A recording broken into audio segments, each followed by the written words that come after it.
ETV YouTube ఛానల్స్లో మీ వ్యాపార ప్రకటనల కోసం ఈ నంబర్కి కాల్ చేయండి.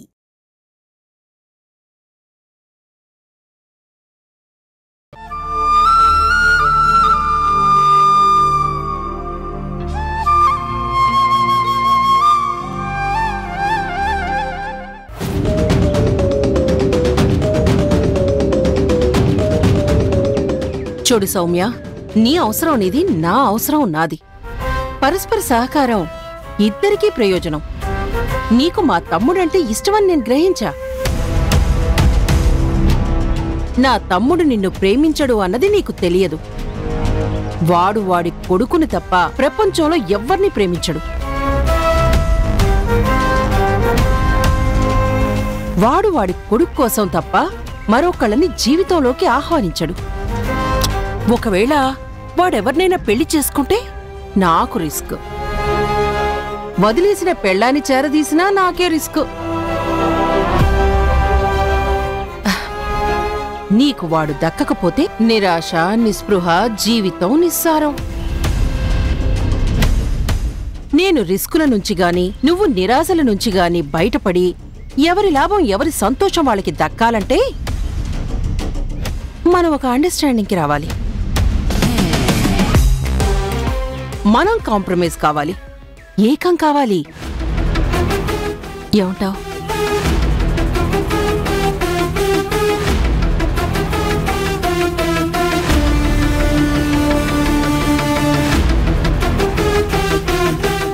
గుణ నా సొంతం కావాలి. కావాలంటే మనం ఒకటవ్వాలి. నువ్వు ఆల్రెడీ ఐ లవ్ యూ అన్నావు, వాడు రిజెక్ట్ చేశాడు. నేను కోపంగా చూసా. ఎవరి ప్రయోజనం కోసం వాళ్ళు వేరువేరు దారులు వెతుక్కుంటే మనం శత్రువులుగా ప్రయత్నాల్ని చెడగొట్టుకుంటాం, కానీ ఫలితం దక్కించుకోలేం. అందుకే ఇద్దరం ఒక దారిలో వెళ్దాం, సరేనా? మీరు చెప్పేది నాకు నచ్చింది. అయితే ఈ క్షణం నుంచి నువ్వు నా మనిషివి. నా డైరెక్షన్లో నేను చెప్పినట్టు నడుచుకోవాలి. నేను నష్టపోయే పరిస్థితి వస్తే మాత్రం సహించను. చెయ్యి చాచాక ఎందుకు చెడగొడతాను? అణుకువగా ఉంటే ఆల్ ది బెస్ట్ అని నేనే చెప్తాగా. అయితే నాకు అబ్జెక్షన్ లేదు. అబ్జెక్షన్ చెప్తే ఇంకా నీకు వాడి పక్కన ప్లేస్ దక్కదుగా. So you have to follow మీ.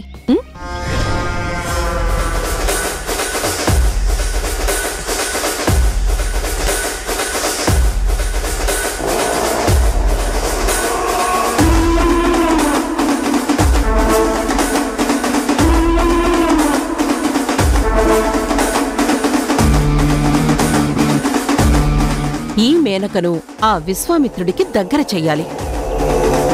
నువ్వు ముందు తరుణ్కి తల్లవ్వాలి, ఆ తర్వాతే గుణాకి భార్య అవ్వగలుగుతావు. చూడు, మా తమ్ముడు తరుణ్ మాట కాదండు. నా తమ్ముడే వాడి కోసం నిన్ను పెళ్లి చేసుకుంటాను అనేలా చెయ్యాలి.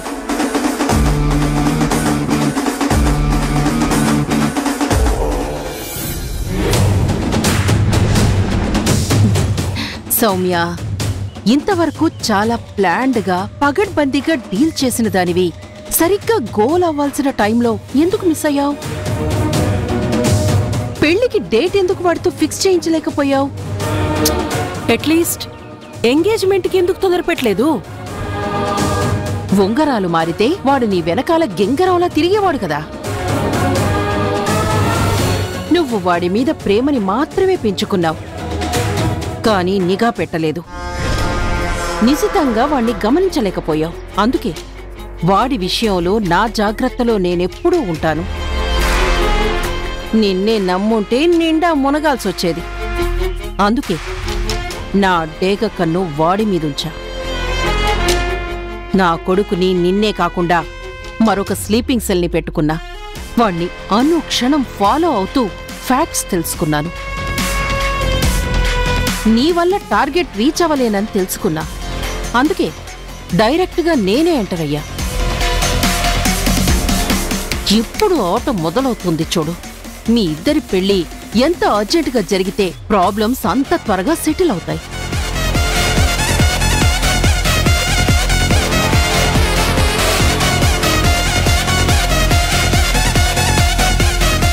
ఇంకా ఏంటి ఆలోచిస్తున్నావు? జనని గుణ ఈ మధ్య కలుసుకోవడం ఎక్కువైపోయింది. తెలుసు. అది తెలిసే కదా వాళ్ల కలయికకు బ్రేక్ వేయటానికే హుటాహుటిన బయలుదేరొచ్చింది. లేచిన దగ్గర నుంచి ఎప్పుడెప్పుడు కలుసుకోవాలన్న ఆలోచనలోనే ఉంటున్నాడు. ఉరుకులు పరుగుల మీద ఉన్నాడు. మొన్న ఒక్కసారి అడిగినందుకు నా మీద అరిచి నోరు మూయించాడు. వాడి అరుపులు కేకలకు నేను తాళం వేస్తాను కదా. నా ముందు దాని పేరెత్తే ధైర్యం కూడా చెయ్యడు. అసలు వీళ్ళు కలుసుకోవడానికి ఆ ముసలాయనే కారణం అయ్యాడని నేననుకుంటున్నాను. ముందు వీళ్ళని విడదీసి ఆ తర్వాత ఆయన సంగతి చూడాలి. లేకపోతే ఆయన దాన్ని వెనకేసుకొచ్చి నన్ను విలని చేస్తాడు. గుణ ఆయన్ని బాగా నమ్ముతాడా? కన్న తండ్రి కదా, నమ్మకుండా ఎలా ఉంటాడు? అంటే మీ మాటకే ఎక్కువ విలువిస్తాడు కదా. ఇచ్చేవాడు ఇప్పుడు ఇస్తున్నట్టు అనిపిస్తున్నాడని నా అనుమానం. వాడి మనసు తెలుసుకుంటా కదా. వాడి దగ్గర నా స్థానం పదిలంగా ఉందని తెలిస్తే అప్పుడు నా అమ్ముల పొదిలో ఆయుధాలు తీస్తాను. వాడిని వాడి మనసును ఎలా మార్చాలో అలా మార్చి దానికి దూరం చేస్తాను. నీకు దగ్గరయ్యేలా చేస్తాను.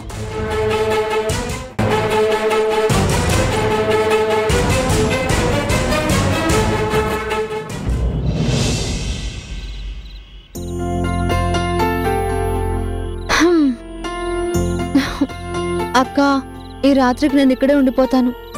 ఇప్పుడు ఇంటికి వెళ్ళడం నా వల్ల కాదు. ముందు వెళ్ళి ఫ్రెష్ అయ్యి రాపో. ఇలాగే బెడ్ మీద పడుకోవడం నాకు ఇష్టం ఉండదు. నీ స్వచ్ఛ భారత్ స్పీచ్లతో రైతు బజార్ వాళ్ళనే ప్రశాంతంగా ఉండనివ్వవు. ఇక నాకు తప్పుతుందా? ఫస్ట్ నేను రెడీ అయ్యి వస్తాను.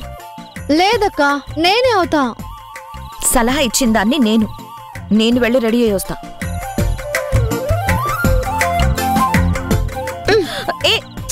వెళ్ళనివ్వు. నేను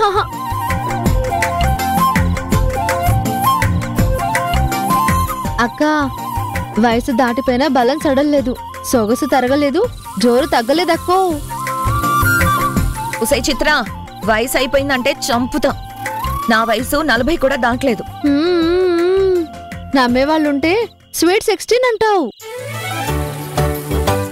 పొద్దున్నే బావగారు తాలిబొట్టు మీద కుంకుమ బొట్లు పెట్టారు కదా. ఉదయాన్నే పెళ్ళైనట్టు కొత్త పెళ్లి కూతురులాగా ఫీల్ అవుతున్నావు కదా. నాకు తెలుసులే. పిచ్చి పిచ్చి బాగుడు వాగేవంటే పీక పిసికేస్తా, చచ్చిపోతావు. హ్యాపీ ఫీలింగ్స్ లో ఉన్నదానివి. నా పీకేం పిసుకుతావులే. జ్ఞాపకాల్లోకి వెళ్ళి మురిసిపో. ముత్యమంతా పసుపు ముఖమెంతో ఛాయ అని హాయిగా పాటలు పాడుకో.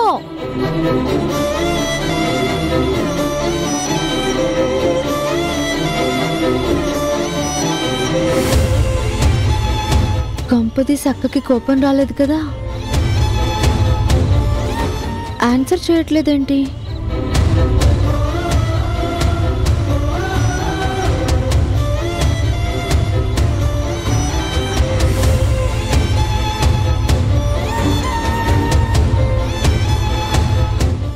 అక్క, నేను ఫ్రెష్ అప్ అయి వస్తాను.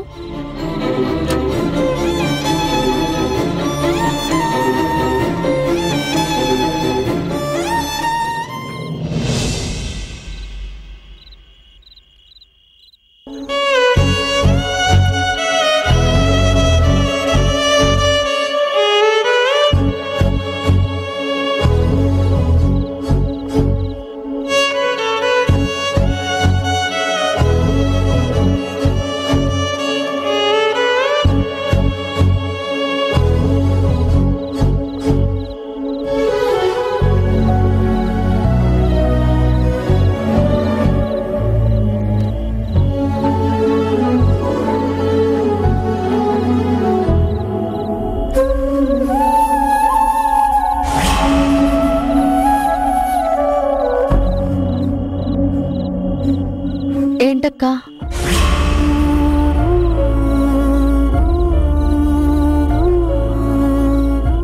ఎందుకలా చూస్తున్నావు అక్క? ఏం గుర్తొస్తున్నాయి? బావగారు దిద్దిన కుంకుమ రేఖలు గతం జ్ఞాపకాల్లోకి తీసుకెళ్లాయా? అప్పటి అనుభూతులు మనసులో కదలాడుతున్నాయా? మ్యాజికల్ టచ్ ఫీల్డ్ లో మునిగి తేలుతున్నావా?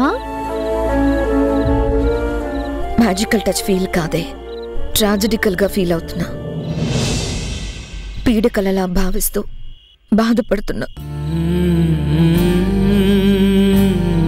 ఇన్నాళ్ళు ఈ తాళి మెడలో ఉంచుకోవడానికి కారణం ఏంటో తెలుసా? జీవితంలో నేను చేసిన మొట్టమొదటి ఒకే ఒక్క తప్పు ఈ తాళి. ఇది రోజు నాకు గుర్తు చేస్తూనే ఉంటుంది.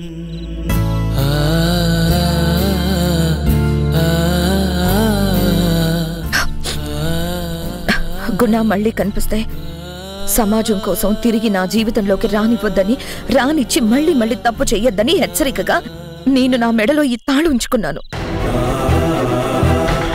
గుణ నుంచి విడిపోయిన తొలినాళ్లలో ఇది నా గుండెల మీద బరువుగా భారంగా తోచింది. కష్టంగా భరించా. ప్రతి క్షణం చేదు జ్ఞాపకాలు గుర్తొస్తుంటే శ్వాస ఆడనివ్వకుండా చేసేది. ఆ దశలో తీసి అవతల పారేద్దామనుకున్నాను. కానీ గతానికి భయపడి, జ్ఞాపకాలకి భయపడి పారిపోయినట్టు అవుతుందని పిరికితనంగా భావించాను. అలా పారిపోవడం నాకు నచ్చలేదు. తలిచి ఓడడం కంటే మరిచి గెలవడం గొప్ప అని ఫీల్ అయ్యాను. ఒంటరి మహిళగా పోరాడలేనా, గెలవలేనా, తలెత్తుకొని తిరగలేనా అని డిసైడ్ అయ్యాను. కాలంతో పాటు గాయంతో పాటు బరువు, బాధ మెల్లగా తగ్గాయి. చేదు అనుభవాల్ని గెలవడం మొదలుపెట్టాను. జ్ఞాపకాల్ని మర్చిపోవడం నేర్చుకున్నాను. అసలు ఇది నా మెళ్ళ ఉందన్న విషయమే మర్చిపోయాను. ఇది ఒక గోల్డ్ చైన్ లాగా ఫీల్ అయ్యాను. అంతే. ఇవాళ మళ్ళీ గుణ కట్టిన తాళ్ళని గుర్తు చేసింది ఆ వ్రతం. ఇప్పుడు ఇది మళ్ళీ నాకు బరువు అనిపిస్తుంది. తిరిగి పోరాడు అని నాకు గుర్తు చేస్తుంది. మర్చిపోవాలి, లేకపోతే ఓడిపోయిందాన్ని అవుతాను. గెలవడం చేతగానే అబలగానే మిగిలిపోతాను. తెగువలేని, తెగింపులేని సాధారణ స్త్రీగానే మిగిలిపోతాను.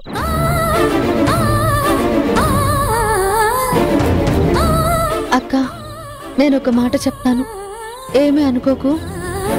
నీ ఓటమి మంచి కోసం కావచ్చేమో కదక్కా. జీవితంలో పెళ్లి నాకు మిగిల్చిన ఒక్క మంచి కూడా ఏం లేదు చిత్రా.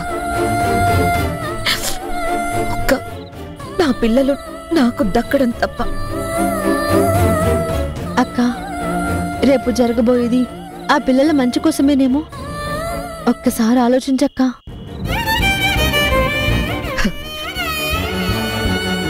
నీకు ఆ మనిషి అంతరంగం తెలీదు. చాలా దగ్గరగా చూసిన దాన్ని నేను. చేదు అనుభవాల్ని మూటగట్టుకుని ఒంటరిగా నిలిచిన దాన్ని నేను. కలిసి నడవడం అనేది చాలా కష్టం. ఆ దారిలో రాళ్ళు, రప్పలు, ముళ్ళు చాలా ఉన్నాయి. అవి గాయపరిచేవి దేహాన్ని కాదు, మనసుని.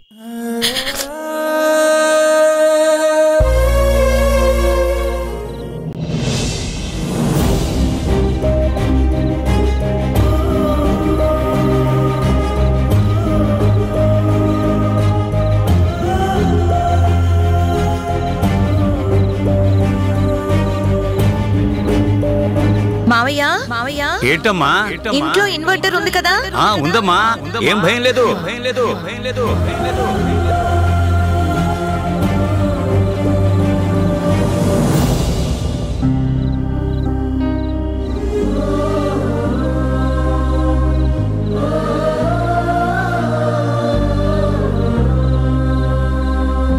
ఏంటిది? ఎందుకు జనని నాకు పదే పదే గుర్తుకు వస్తుంది? ఇందాకే కదా డ్రాప్ చేసి వచ్చింది. అంతలోనే ఎందుకు కళ్ళల్లో మెదులుతుంది?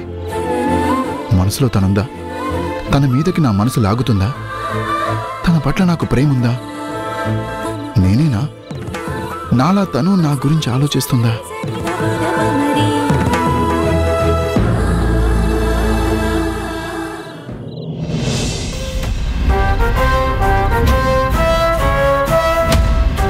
తమ్ముడు, అక్క నువ్వెప్పుడొచ్చావు? పొద్దున్నే వచ్చాను తమ్ముడు. నేను ఇంటికి వచ్చేసరికి నువ్వు వెళ్ళిపోయావు. హాస్పిటల్కి వెద్దాం అనుకున్నాను, కానీ వచ్చినా నువ్వు బిజీగా ఉంటావని సిటీలోనే వేరే పనులు చూసుకుని ఇప్పుడే వచ్చా. నువ్వు వచ్చావని సౌమ్య చెప్పింది. చూసి వెళ్దామని వచ్చాను. భలేదానివక్క, ఒక్క ఫోన్ చేస్తే వచ్చి కలిసేవాణ్ణి కదా. అబద్ధాలు బాగా నేర్చాడు. వంట పట్టాయా? ఆ జనని వంట బట్టించిందా? మాట తీరు పూర్తిగా మార్చేసింది. ఏరా, నన్ను పూర్తిగా మర్చినట్టున్నావు? అంత అక్కయ్యని మరిపించే కొత్త స్నేహాలు ఏమన్నా ఏర్పడ్డాయా? ఏంటక్క ఆ మాటలు? నిన్ను మర్చిపోవడం ఏంటి? మర్చిపోకపోతే ఫోన్ చేసినా మాట్లాడడం లేదుగా. అసలు నీ కాంటాక్ట్స్ లో నా నెంబర్ ఉంచావా, డిలీట్ చేసావా? నిన్ను చూడక చాలా రోజులైందిరా. మనసు లాగింది. అందుకే నిన్ను చూసిపోదామనొచ్చా. ఏం మాటలక్క? నువ్వెప్పుడు ఇక్కడుంటావు తెలుసా? ఉన్నా లేకపోయినా ఆ మాట అన్నావు. చాలా సంతోషంగా ఉందిరా. నీ సంతోషాల్లో భాగం పంచుకుంటూ, నీ యాక్టివ్నెస్ కి తోడవుతూ ఈసారి నీతో కలిసి వారం 10 రోజులు ఉండాలనుకుంటున్నాన్రా. ఉండొచ్చా? ఏంటక్క నన్ను పర్మిషన్ అడుగుతున్నావా? నిర్మోహమాటంగా, నిరభ్యంతరంగా నువ్వు ఎన్నాళ్ళు ఉండదలుచుకుంటే అన్నాళ్ళుండు. నాకేం అభ్యంతరం లేదు. ఒక్క నిమిషం. సౌమ్య, సౌమ్య, వస్తున్నా గుణ. సౌమ్య. ఏంటి గుణ? తను మా అక్క శక్తి, నీకు తెలుసు కదా. వారు తెలియకపోవడం ఏంటి? వైజాగ్లో ఉన్నప్పుడు కలిసాం. ఇక్కడికి వచ్చిన తర్వాత కూడా వచ్చారు కదా. అక్కే నాకు ప్రాణం, అమ్మకి ప్రతిరూపం. తను నాతో వారం 10 రోజులు ఉండాలని అనుకుంటుంది. ఏ ఇబ్బంది లేకుండా, రాకుండా అక్కని చూసుకునే బాధ్యత నీది. సరేనా? మీరు ప్రత్యేకంగా చెప్పాలా? మీ ప్రాణం నా ప్రాణం కాదా? ప్రేమగా చూసుకుంటా, మీకులాగానే ప్రాణంగా భావిస్తా. పొద్దునుంచి తిరిగి తిరిగి చాలా టైర్డ్ అయిపోయారా? వెళ్ళి రెస్ట్ తీసుకుంటా. రేపు కలుద్దాం, సరేనా?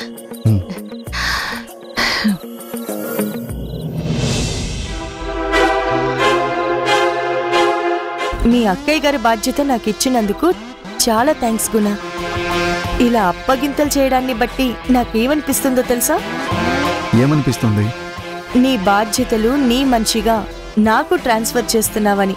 కరెక్టే కదా? సౌమ్య, ప్రతి చిన్న విషయాన్ని సెంటిమెంటల్గా తీసుకుంటున్నావనిపిస్తోంది. మీ ప్రాణం ముందే నా ప్రాణం ముందు సెటిల్ చేసుకుందాం అనుకుంటున్నాను. అంటే? వారి ముందే మనం మన మ్యారేజ్ విషయంలో ఫర్దర్గా మూవ్ అవుదామని. ఏమంటావ్? సౌమ్య, నేను చాలా టైర్డ్ అయ్యాను. హెడేక్గా ఉంది. తర్వాత మాట్లాడుకుందాం ప్లీజ్. నేను వెంపర్లాడడం, నువ్వు వాయిదా వెయ్యడం బాగా అలవాటైపోయింది.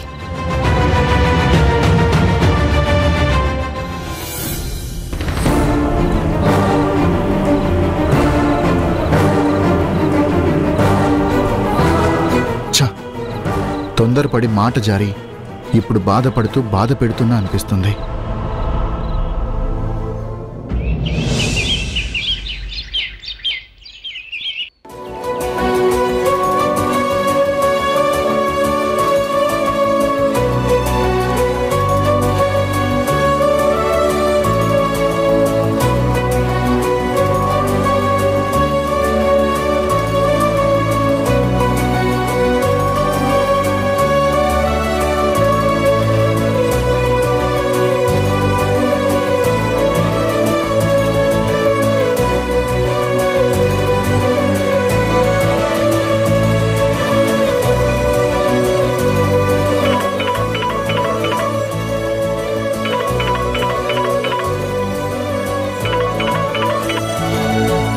చెప్పు. నేను బయలుదేరుతున్నాను. నేను వచ్చేస్తున్నాను. ఓకే. మావే మందులు అయిపోయాయి, వచ్చేటప్పుడు తీసుకురండి. అలాగే. నువ్వు మర్చిపోకుండా అత్తయ్య గారు పెట్టిన ఆవకాయ తీసుకునిరా. తిని చాలా రోజులైంది. ఏంటి కొత్త కొత్త కోరికలు కలుగుతున్నాయి? కొత్తవేం కాదు, అలవాటైన పాత రుచులే. మా అమ్మ ఎవరికంటే ఏం చెప్పాలి? అల్లుడు గారికని చెప్పు. ఏంటి ఏమన్నా? ఆ, ఆ, అదే నీకు తోచింది చెప్పు. నీలా నాకు అయిందానికి కాందానికి అబద్ధాలు ఆడడం రాదు. అయితే మానే. మరెందుకు అడిగావు?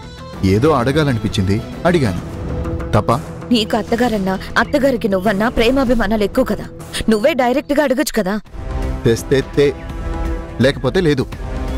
సరే తెస్తాన్లే. ఈ మాట ముందే అంటే సరిపోయేది కదా, ఇంత వాదించడం ఎందుకు? కొన్ని కొన్ని అంటే గాని కొన్ని బయటపడవని.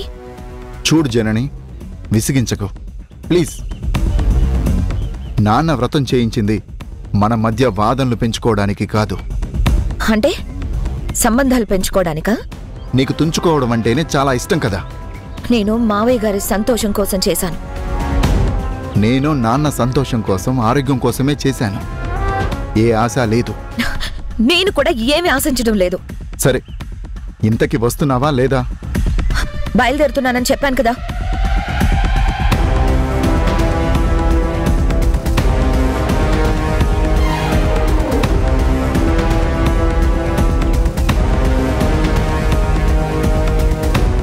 గుణ, ఆ, హాస్పిటల్కేగా? అవునక్క. నేను నీతో వస్తా.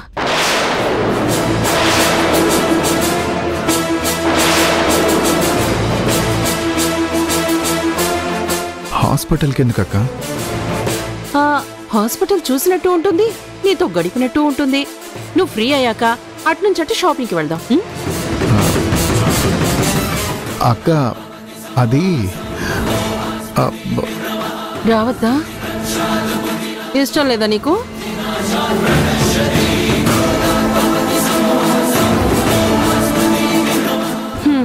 నీతో రావడానికి పనికిరానా తమ్ముడు?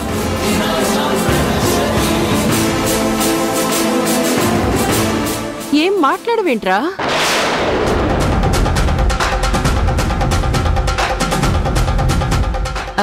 వెళ్దాం పదరా. రా. అక్క, మీ ఇద్దరికి నేను ఒకటి చెప్పాలనుకుంటున్నాను. చెప్పండి మావయ్య.